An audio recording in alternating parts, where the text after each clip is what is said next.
Yeah, Catherine, we watched a long line of cars come in a fairly busy terminal this afternoon. If you take a look behind me, you'll see there's a crowd of evening travelers out tonight as well. Virus experts say it's not getting on a plane they worry about, but some professors tell us there are risks to consider to avoid infection this week. This was the scene at PDX on Sunday, many people heading off for the holiday week. Ken Stedman says for those looking to safely plan ahead, booster shots and rapid tests are the best tools this season. The risk of travel on the plane is actually relatively low as long as we've got good mask usage, etc. Filtration on planes is really good. I would say in the waiting area, when you're lining up to get on the plane, that's where I'm a little bit more concerned. It's clear many people are still moving forward with holiday plans. This family is boarding a cruise to Mexico from Los Angeles in the next few days. Julie Welton tells us she's just glad the trip wasn't canceled. We're making sure to keep our masks on all the time, even because there's a lot of people on airplanes who take it off to eat and then leave their masks off. So we're not doing that, and we're just trying to stay extra safe away from people, I guess. Stedman says when planning family reunions, people should still be careful around the elderly, even those who received a booster shot. There's still a risk. What I would do in that case, if that's what were happening, is I would get everybody to be tested, if that's possible. The virus expert tells us it's hard to compare this holiday season to 2020. But this professor says for many, the risk is lower now. I think it's less because of the vaccines, because of all the boosters. But we also have more of the virus around. So it's going to be a balance. I also spoke with church leaders who are looking at upcoming services this week. I'll show you how they're preparing to potentially make last-minute changes coming up tonight at 6. I know that bracing for a new variant as we head into our second pandemic holiday season is not what we had all hoped for. But that is the reality for Oregon. With the Omicron variant now in our state, health officials say it's just a matter of time before another surge. In a press conference Friday with Governor Kate Brown, those health leaders warned we are just a few weeks away from those Omicron cases dramatically increasing. Combined with its heightened transmissibility, we expect Omicron will generate a large increase in the number of Oregonians who will become severely ill and likely need a hospital bed. It is different this time. The lengths of stay are lower.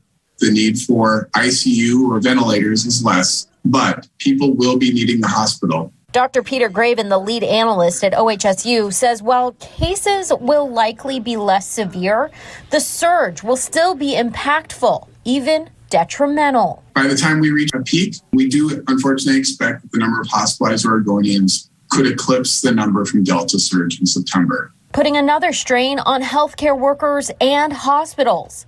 The Oregon Health Authority says they are working to bring in more nursing and healthcare staff from out of state. The governor says for now guidance will not change, but says it's up to all of us to protect one another, especially by getting our booster shots. I know we will get through this next surge as we did the last one by working together. Coming up at 6, how the state is planning to get more booster shots in arms and where their focus will be over the next few weeks. Yeah, we got about 1.5 inches over the last 24 hours, about 1 inch just with the last 12 hours. So overnight, we really got a lot of rainfall, and there is still more on the way for the rest of today. Just actually take a look at the radar. As of right now, when you're talking about the Portland metro area, a lot of that rainfall has shifted south. So areas like Salem, they're seeing a little more rain showers than we are up here. But then you take a look at the Cascades. Look at all of this snowfall coming down for this morning. That is why they are under a winter storm warning for later today. Flood advisory still in place as of right now. You can see that it's actually grown over the coastal range. And we actually, wow, that's new. This is now over the Willamette Valley all throughout the Portland metro area. So we are all included in that as of right now. So something to keep note of there because we're having so much excess rainfall as of right now. Possible flooding. Again, we had almost 2 inches of new rainfall just over the last 12 hours for areas like Salem. And the concern there is that it's so close to the burn scar area from the Beachy Creek fire from September 2020, just last year. So a lot of trouble spots that we are keeping close tabs on for this morning. I mentioned this winter storm warning. So this is for the Cascades because you take a look at that number, 1 to 2 feet of new snowfall is possible. We're expecting a lot of this north of Santiam Canyon for the next 24 hours. This is not only for the northern Oregon Cascades, it's for the South Washington Cascades as well.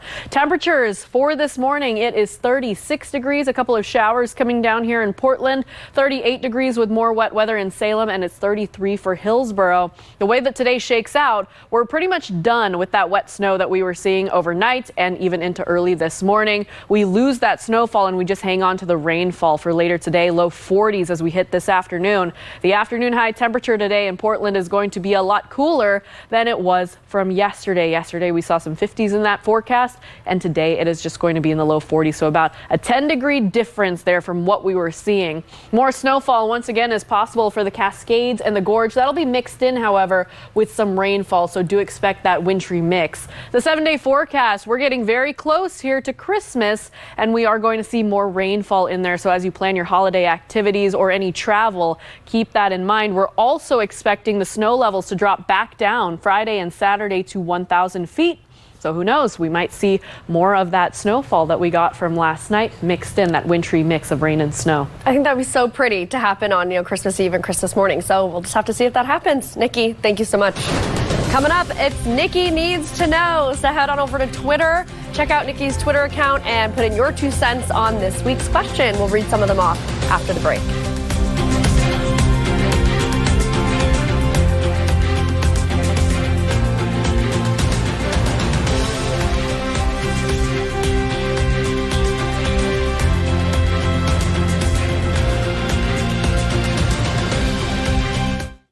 Our leadership has represented the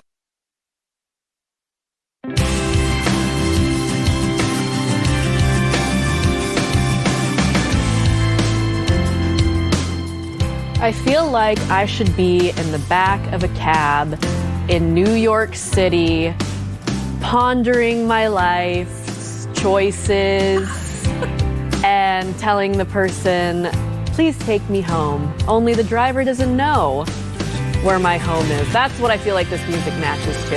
That's going to be my new tradition. We're going to set up a scene very specific every time we have a new song. This is our In at Spanish Head Resort Hotel camera looking at Lincoln City. Some showers to report for this morning. We're pretty much done with that early rain and snow that we were seeing for the valley. We are going to be a little bit cooler today than we were than yesterday. We're going to be in the low 40s pretty much all throughout this next work week.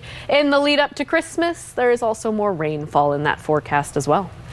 Well, Catherine, members will review the settlement and then it goes to a ratification vote. And this follows workers standing alongside entrances like this one, urging shoppers to go to other locations throughout the day on Friday. Union members tell us ultimately it was community support that helped lead to a settlement. All we want is equal pay. The United Food and Commercial Workers Union tells us until that ratification vote, they cannot share details of the agreement. But Miles Ashaya says the settlement includes significant wages, added workplace protections, a secure retirement, and quality health care. I mean, I'm definitely happy that we were able to come to a resolution because that means that my members don't have to stand out in the cold and can go back to work. That's definitely a good thing. And we have a fully recommended settlement agreement as a result of the strike. This follows picketing rallies at close to 40 locations across Oregon on Friday.